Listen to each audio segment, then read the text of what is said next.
In previous videos we learned the basic rules for integration, that being our power rule and our constant multiple rule, our sum and difference rule, and just a basic review of that.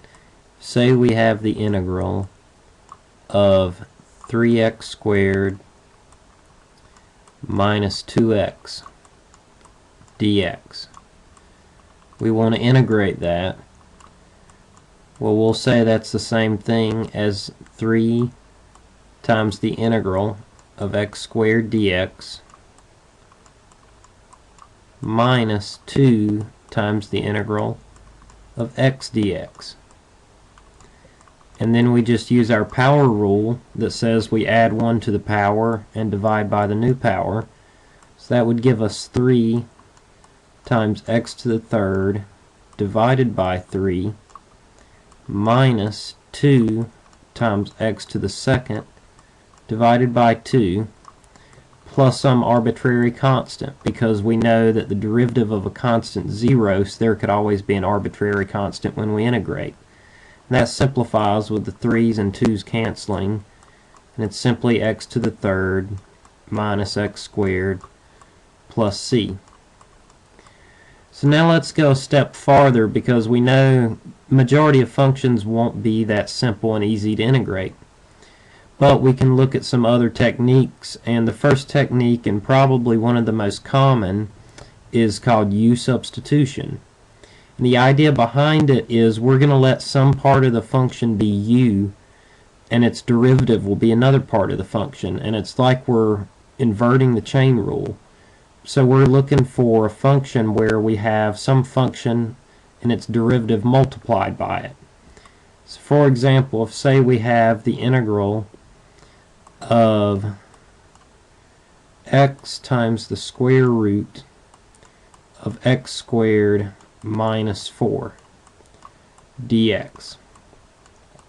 Now we look at that and we say, oh, there's a square root. We don't really know how to use our power rule. We don't have a rule for products yet. What can we do with this? Well, we can substitute, because if you notice we have a function inside the square root, x squared minus 4. So if we say u is equal to x squared minus 4, well, what is the derivative with respect to x? So what is du dx? With du dx, we simply use our basic derivative rules. That'll be 2x. And if we multiply by dx, that would give us u, or du, being 2x dx.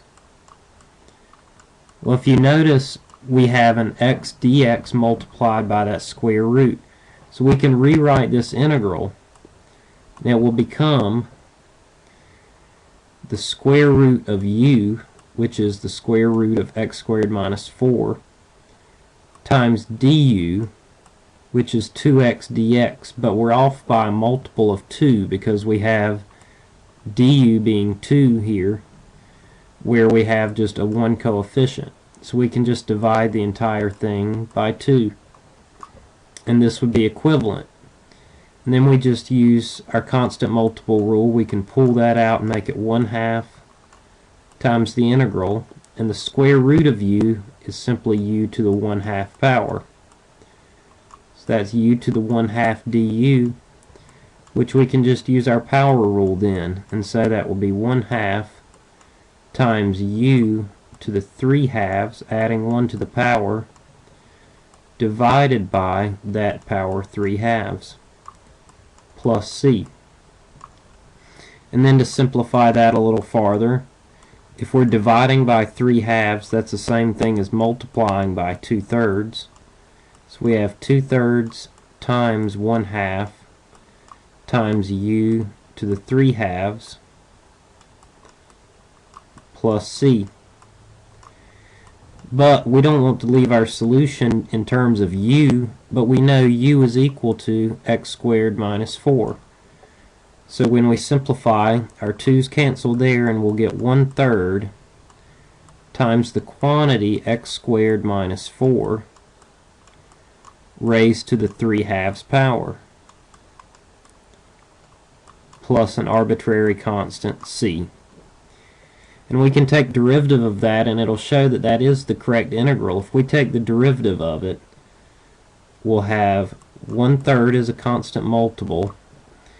Drop the exponent, so that would be 3/2 multiplied out in front, times the function with the exponent dropped 1.